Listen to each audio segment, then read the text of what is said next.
Covid ಅಕ್ರಮಗಳ ತನಿಖೆಗೆ ನೇಮಕ ಮಾಡಿದಂತ ನಿವೃತ್ತ ನ್ಯಾಯಮೂರ್ತಿ ಕುನ್ನಾ ಅವರ ವರದಿ ಮಧ್ಯಂತರ ವರದಿ ಯಾವುದೇ ಕೂಡ ಲೀಕ್ ಆಗಿಲ್ಲ. ಸರ್ಕಾರಕ್ಕೆ ಕೊಟ್ಟಿರುವಂತ ವರದಿ ಸೋರಿಕೆಯಾಗಿಲ್ಲ.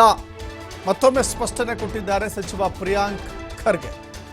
ಹಿಂದಿನ ವರದಿಯಲ್ಲಿ ಬಿಎಸ್ ಯಡಿಯೂರಪ್ಪ ಶ್ರೀರಾಮುಲು ಮೇಲೆ ಎಫ್ಐಆರ್ಗೆ ಶಿಫಾರಸು ಅಂತ ಹೇಳಿ ಮಾಧ್ಯಮಗಳಲ್ಲಿ ಬಂದಂತ ಸುದ್ದಿಯನ್ನ ಬಿಜೆಪಿ ಒಂದು ರೀತಿ ಹಣಬಾಕತನವನ್ನು ಪ್ರದರ್ಶನ ಮಾಡಿದೆ. ಇಲ್ಲಿ ಗೊತ್ತಾಗುತ್ತೆ ಮಾಧ್ಯಮಗಳಲ್ಲಿ ಬಂದಿರುವ ಸುದ್ದಿಯ ಪ್ರಕಾರ ಪಿಪಿಇ ಕಿಟ್ನಲ್ಲಿ ಅಕ್ರಮ ಮಾಡಿರುವುದು ಕೂಡ ಕಂಡು ಬಂದಿದೆ. ಜನ ಸಾಯುವ ಹೊತ್ತಿನಲ್ಲಿ ಇವರು ಕಾಸು ಹೊಡೆಯುವಂಥ ಮನಸ್ಥಿತಿ ಹೆಂಗಿತ್ತು. 4 ಜನ ಕೋವಿಡ್ನಲ್ಲಿ ಸಾವನ್ನಪ್ಪಿದ್ದಾರೆ. ಆದರೆ ಅಂದಿನ ಸರ್ಕಾರ ಕೇವಲ 30,000 ಸಾವಿನ ಲೆಕ್ಕ ತೋರಿಸಿ 30,000 ಜನ ಮಾತ್ರ ಸತ್ತಿದ್ದಾರೆ ಅಂತ. 6 ಸಾವಿನಲ್ಲಿ ಕೇವಲ ಒಂದೇ ಸಾವು ಅಂತ ಇವರು ದಾಖಲು ಮಾಡಿದ್ದಾರೆ. ಬಿಜೆಪಿ ಅವಧಿಯ ಕೋವಿಡ್ ಅಕ್ರಮದ ಕುರಿತು ಸಚಿವ ಪ್ರಿಯಾಂಕ್ ಖರ್ಗೆ ಹೇಳಿಕೆ ಕೊಟ್ಟಿದ್ದಾರೆ.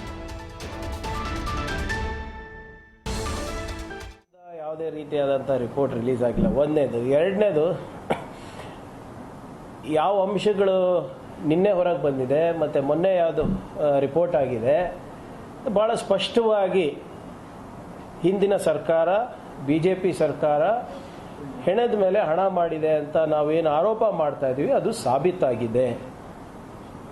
ಅವರು ನ್ಯಾಷನಲ್ ಹೆಲ್ತ್ ಮಿಷನಿಂದ ಏನು ದುಡ್ಡು ಖರ್ಚು ಮಾಡಬೇಕಾಗಿದ್ದು 340 ಕೋಟಿನೂ ಖರ್ಚು ಮಾಡಿಲ್ಲ. ಅನಧಿಕೃತವಾಗಿ ಕೆಲವು ಖಾಸಗಿ ಸಂಸ್ಥೆಗಳಿಗೆ, ಕೆಲವು ಖಾಸಗಿ ಲ್ಯಾಬ್ರೇಟರಿಗಳಿಗೆ ಅವರು ಟೆಸ್ಟಿಂಗಿಗೆ ಕೊಟ್ಟಿದ್ದಾರೆ. ಅದಕ್ಕೆ ಸರ್ಕಾರಿ ದುಡ್ಡು ಕೂಡ ಉಪಯೋಗ ಮಾಡಿದ್ದಾರೆ. ಆದರೆ ಯಾವ ಮಟ್ಟಕ್ಕೆ ಇವರು ಟೆಸ್ಟಿಂಗನ್ನು ಸರಿಯಾಗಿ ಮಾಡಿದ್ದಾರೆ ಅಂತ ಇದರಲ್ಲೇ ಎದ್ದು ಕಾಣುತ್ತೆ.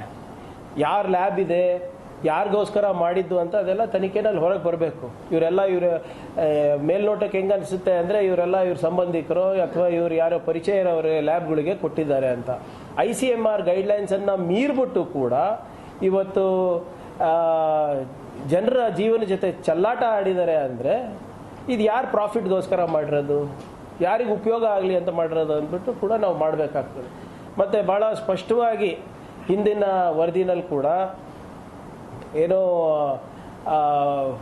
BS ಯಡಿಯೂರಪ್ಪ ಅವ್ರ ಮೇಲೆ ಮತ್ತು ಶ್ರೀರಾಮುಲು ಅವ್ರ ಮೇಲೆ IPC 406, 409 ಆಗಬೇಕಂತ ಹೇಳಿದ್ದಾರೆ. ಮತ್ತು ಪ್ರಿವೆನ್ಷನ್ ಆಫ್ ಕರಪ್ಷನ್ ಆ್ಯಕ್ಟ್ನಲ್ಲಿ ಸೆಕ್ಷನ್ 7, 11ನಲ್ಲೂ ಕೂಡ FIR ಮಾಡಬೇಕಂತಾನೆ ಅದರಲ್ಲೇ ಅವ್ರು ಸಲಹೆ ಕೊಟ್ಟಿದ್ದಾರೆ. ಇಲ್ಲಿ ಲೋಕಲಲ್ಲಿ 18 ಲಕ್ಷ PPE ಕಿಟ್ಟನ್ನು ಸರ್ಕಾರನೇ ಖರೀದಿ ಮಾಡಿದಾಗ ಅವೈಲೇಬಲ್ ಇದ್ದಾಗೂ ಕೂಡ 3 ಲಕ್ಷ PPE ಕಿಟ್ಟನ್ನು ನೀವು ಚೈನಾಯಿಂದ ತರಿಸುವ ದುರುದ್ದೇಶ ಏನಿತ್ತು ಅಂತ ಗೊತ್ತಿಲ್ಲ. ಇಲ್ಲಿ ಕರ್ನಾಟಕದಲ್ಲಿ ಒಂದು ಗುಣಮಟ್ಟವಾದಂಥ PPE ಕಿಟ್ಟು 333 ರೂಪಾಯಿ 40 ಪೈಸಾ ಅಂತ ಸರ್ಕಾರನೇ ತೀರ್ಮಾನ ಮಾಡಿ ಅದನ್ನು ಉಪಯೋಗ ಮಾಡಬೇಕಾದ್ರೆ 2,117 ರೂಪಾಯಿಗೋಸ್ಕರ ಯಾವ ಪುರುಷಾರ್ಥಕ್ಕೆ ತರಿಸಿದ್ರು ಅಂತ ಗೊತ್ತಾಗಿಲ್ಲ. ಸರ್ಕಾರ ವತಿಯಿಂದ ಯಾವುದೇ ರೀತಿಯಾದಂಥ ರಿಪೋರ್ಟ್ ರಿಲೀಸ್ ಆಗಿಲ್ಲ. ಒಂದನೇದು. ಎರಡನೇದು,